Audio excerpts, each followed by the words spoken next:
এখন দেখতে পাচ্ছি সবাই গরমের থেকে মুক্তি পাওয়ার জন্য, এখন অতিরিক্ত গরম তোমরা জানো, টেম্পারেচার প্রচুর হাই, তো এই গরম থেকে বাঁচার জন্য সবাই অনেক রকমের শরবত বানাচ্ছে। তো আমরা একটা নিউ শরবত, নতুন ট্রেন্ডিং সবাই বানাচ্ছে, তাই আমরাও ভাবলাম যে বানাই।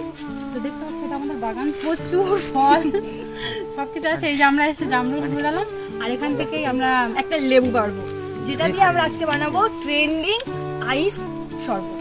তো চলো, সবাই বলছে নাকি খুব সুন্দর খেতে হয়, গরম থেকে মুক্তি পেতে গেলে আইস শরবত খেলেই নাকি মুক্তি হয়ে যাবে।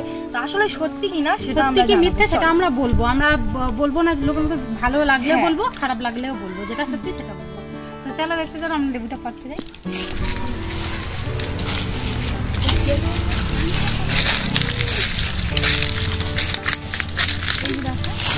লেবুটা আমি পাচ্ছি, একটা লেবু পাচ্ছি।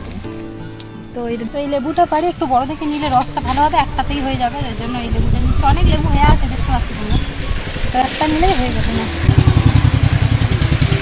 চলো, এই দুটো পাতা আর এই একটা লেবু দিয়ে আজকে আইস শরবত বানাবো। চলো, সো এটাকে ফার্স্টে আমি ভালোভাবে জলের মধ্যে পাতা দুটোকে আর এই লেবুটাকে ধুয়ে নিচ্ছি। তো চলো। তো বন্ধুরা, এবার এই লেবুটাকে আমি গোল গোল করে সুন্দর করে কেটে নিচ্ছি। এই যে এরকম গোল গোল করে কেটে নেবে, কাছে নিয়ে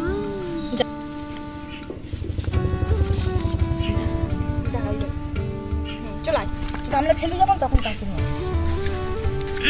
তো এই যে এরকম করে সুন্দর করে গোল গোল করে কেটে নেবে। তো এইরকম ভাবে দুটো লঙ্কা আমি নিয়ে নিচ্ছি, যে লঙ্কা দুটো আমাদের ভাজা, অনেকে পুড়িয়েও করে, তো আমি দুটো ভাজা লঙ্কা নিয়ে। আর এই যে দুটো লেবু পাতা, মানে যে লেবুটা গাছ থেকে নেবো, গাছ থেকে দুটো পাতা নিয়ে নিতে হবে। এই যে পাতাটা ছিঁড়ে দিয়ে চলো এবার দেখতে থাকো। সামান্য প্রয়োজন মতন লবণ একটু দিয়ে দেবে। সবকিছু একসাথে ভালো করে এইভাবে মাখিয়ে নিতে হবে। একটা লেবু তোমরা চাইলে এইভাবে রসটাকে নিকড়িয়ে নেবে। তো চলো এবার দেখা যাক। এই যে বরফ নিয়ে চলে এসছে, আর এই বরফের একটা শেপ দেখো, পুরো একদম লাভ অ্যাঙ্গেল হয়েছে। চলো, তো বরফগুলোকে এর মধ্যে দিয়ে দিচ্ছি। চলো, এবারে এর মধ্যে এগুলোকে একে একে দিয়ে দেবো। তো এরপর একটু এর মধ্যে জল দিয়ে দেবো। আর একটু দিয়ে দে, ভর্তি করে দে ব্যাস। সো এর উপর থেকে একটু সামান্য চিনি দিয়ে দেবো। তো গাইস, একটা কথা যেটা হচ্ছে, সবাই বরফ মাখা খাচ্ছে, আমরা বরফের শরবত আজকে করলাম। কারণ হচ্ছে এতটাই গরম, আমাদের বাড়ি থেকে বরফ এই রাস্তার এইখানটায় আনতে গেলে বরফ গলে যাবে, তাই জন্য প্রথম থেকে আমরা ভেবেছিলাম যে বরফের শরবত বানাবো। তো সত্যি কথা বল, কেমন হয়েছে? আচ্ছা, আমি এবার ট্রাই করে দেখি, ভালো খারাপ যেটা হবে সেটা বলবো।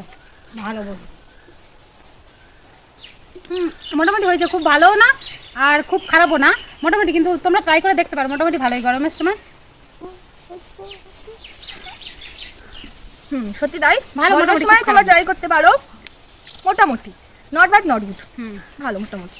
চল, তো তোমরা সবাই গরমে এটা বানিয়ে খাও, আর তারপর আমাদের এসে কমেন্ট করে বলো কেমন। এটার মধ্যে একটা জিনিস ভালো লাগছে, যেটা হচ্ছে লেবুর পাতাটা দেওয়ার পর একটা স্মেল, মানে গন্ধরাজ লেবু, তো ওই জন্য এটা লাগছে।